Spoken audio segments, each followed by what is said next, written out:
Suppose you are a chef and you want to decide what to cook every day. You make this decision based on two things: what you cooked yesterday and what today's weather is like. You decide to take the help of a neural network for this daily planning. Let us rewind and first look at our precious standard neural network. Here is a simple neural network with input layer having 9 inputs, 2 hidden layers and an output layer. Notice a couple of things here. First, we define the number of inputs beforehand and this remains constant. Also, all inputs are fed to the network at the same time in the beginning. How can we use this kind of architecture to decide the food to cook based on yesterday's meal? For that, we need a memory of the previous output which is not present in a standard neural network. Also, we cannot provide the input for today's weather for every single day all at once, as inputs in this architecture must be passed beforehand. This is a simple problem where a recurrent neural network can come to the rescue. An RNN has a memory which takes decision based on previous outputs and the current input. Here in this diagram, at each time step, an input is given and an output is produced. The same output is then given back to the same network for the next time step. Thus, an output is produced using both the previous output and the current input. This process goes on sequentially. The network at all steps is the same, that means the same activation function, bias and weights are used. Inputs are simply given one after another in a sequential manner. So for our chef example, Day 1, the weather is hot, so you make an ice cream sundae. Day 2, the weather is hot again, but the previous output was ice cream sundae, so we cook a different dish, say a salad. The RNN learns from this sequence of events, capturing the correlation between weather conditions, past meals and current cooking decisions. Day 3, the weather is cold, so we make a tomato soup and so on.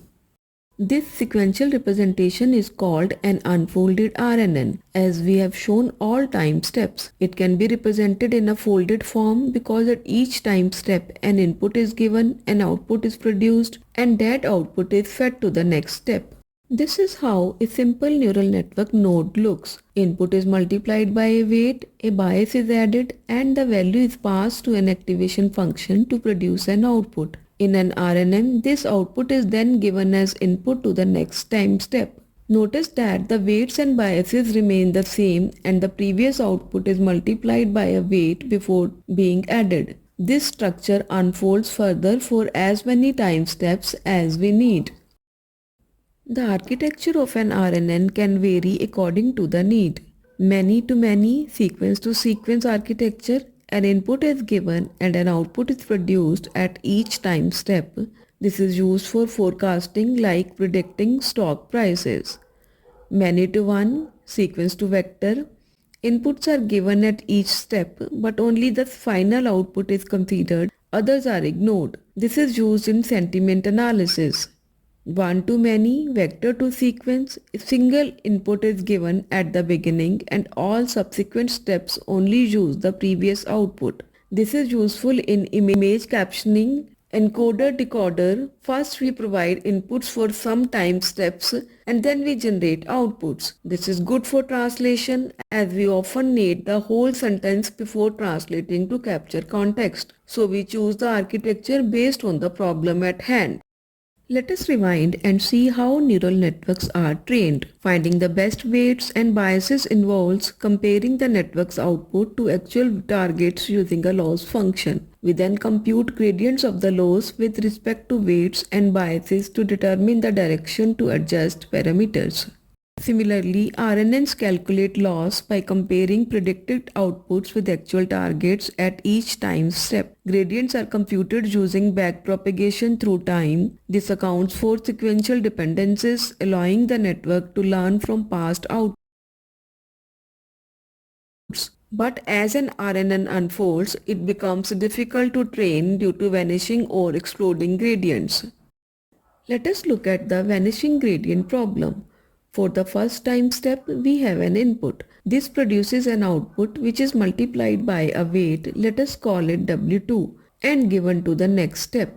If W2 is small, say 0.1, as the RNN unfolds for 100 time steps, The initial input gets multiplied by 0.1 100 times. This results in a very small value. Since this value is part of the gradient calculation, the parameter updates become tiny. This leads to a very slow convergence or makes it impossible to find optimal weights. This is the vanishing gradient problem occurring because the weight was less than 1.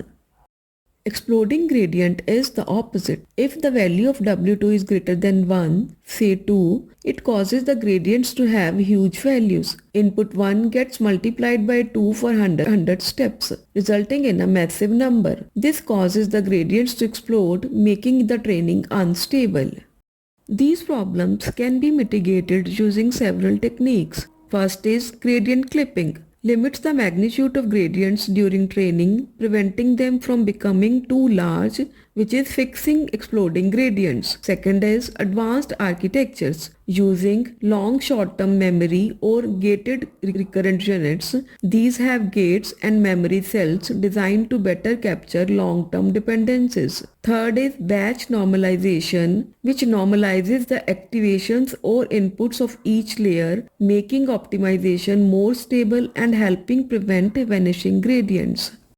In this video, we saw the neat architecture, training process and shortcomings of the recurrent neural network. See you in the next video. Thank you.